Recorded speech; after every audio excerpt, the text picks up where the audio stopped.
Hi, I'm Alan. I'm Aji. Today we'll be presenting an image caption and hashtag generator running completely on the local machine using Google Gemma AI model to understand the image. So, Aji, can you walk us through how the app works? Yes, sure. In the image caption generator app, you can upload any image. As you see, a dog is reading a newspaper, and you can set two things. One is a mood for the caption. Here I can pick happy, excited, confident, one of those mood, and you can select an occasion, birthday, graduation, or any of those occasion. And in addition to that, you can specify how many words you want to have in the caption and click the submit button. The app will generate an appropriate caption, like you see here at serious dash hunt reading the news, and the hashtags you can use to post in the social media. Okay. Okay, that's really exciting. So, maybe we can get into how the app works, like what programming language did you use, etc. So the app is built using Python language and Gradio framework. The Gradio framework. So, why did you decide to choose the Gradio framework for your choice? Python language obviously is very useful because there are so many machine learning libraries and third party libraries available. It's very easy to code, but why specifically did you choose to use the Gradio framework?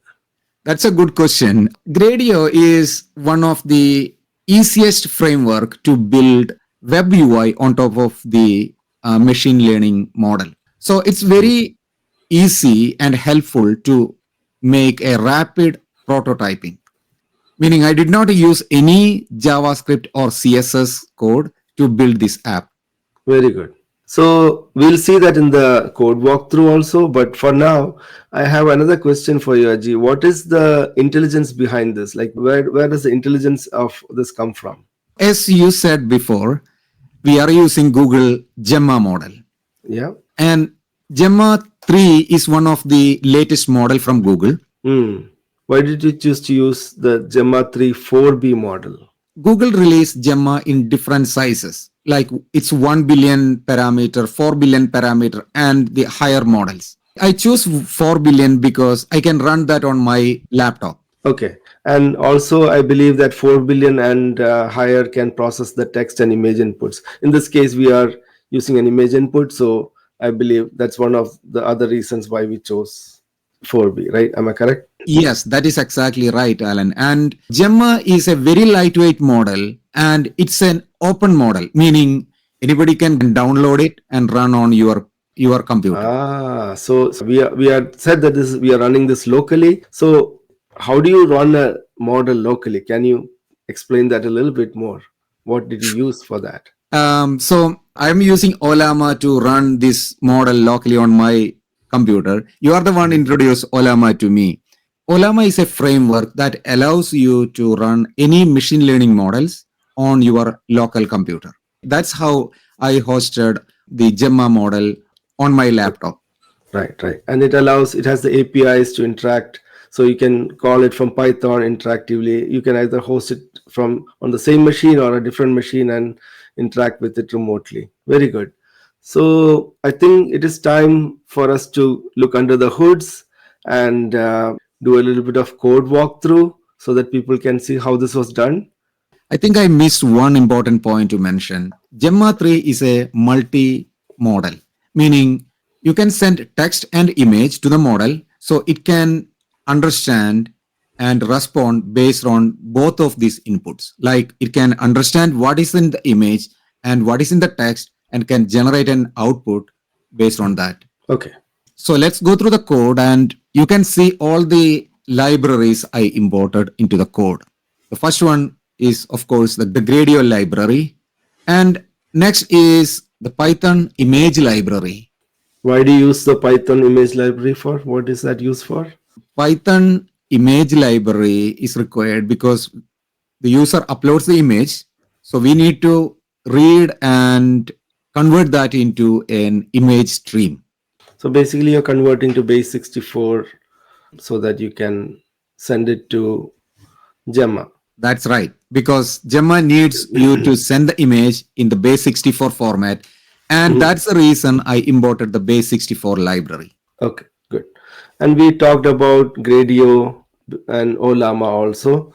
So now maybe we can start walking through that code and maybe show them how many lines are there altogether for this. So There's it's only 50 lines. yeah, it's very interesting. Since we are using the Gradio, we have only 50 lines of code. So here is the main piece of the code. I'm creating the Gradio interface. To the Gradio interface, I'm sending the caption and the inputs, which are the user inputs, which are defined here. There is an image input and the mood, occasion, and the maximum inputs. So Gradio framework allow you to build all these interfaces very quickly, and you can see that uh, the image interface and the drop downs and the slider is built here, and the inputs from the values are stored in these variables. In addition to that, we specify the output, the title, the description, and the theme into the gradient interface. So now you build the interface. What happens in that function get caption? What does that the is that the one where you generate the caption? Get caption is the function which do all the business logic. When the user click the submit button, it runs the get caption method. Here, Hmm. the image is read and convert into base64. Hmm. And then here is the main part, the prompt to the model. Okay. And yes, I can see that the image, the caption mood, the occasion, the max words are all parameters to the function, and it gets passed from Gradio to this function, right? Exactly, yes. Mm. So using those parameters, we build the prompt here. And the Mm. next part, we are calling the Gemma 3 model using Olama chat interface. This is my system message. It says you are a caption Yeah. generator. We already built the prompt, which is sending And here. that's a text prompt, right? That's a You're text now, prompt. and as you said, it can accept multimodal, so you're sending an image also with it, like the prompt and the image now.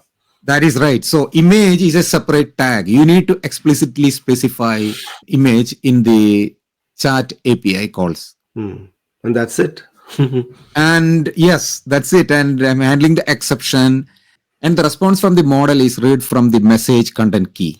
That's good. Yeah. And Gradio takes care of getting that back using the get caption and displaying it in the text in the outputs area, right? Yes. So the Gradio take care of building all these elements on the UI. Very good. And you're running everything locally on your computer. I'm running the code on my computer, and Olama take care of running the Gemma model. Excellent presentation, Ajit. That was great. So overall, this was a very interesting project. It only takes 50 lines of code to do such a wonderful thing because of all the tools that we have in Python, the Gradio tool that allows to build interfaces quickly, and the Gemma model that you can run locally. And we both enjoyed working on this and presenting this to you. Thank you. So that was a very interesting project, and thanks for watching. If you like this project, subscribe the channel and share with your friends. Thanks for watching. See you again.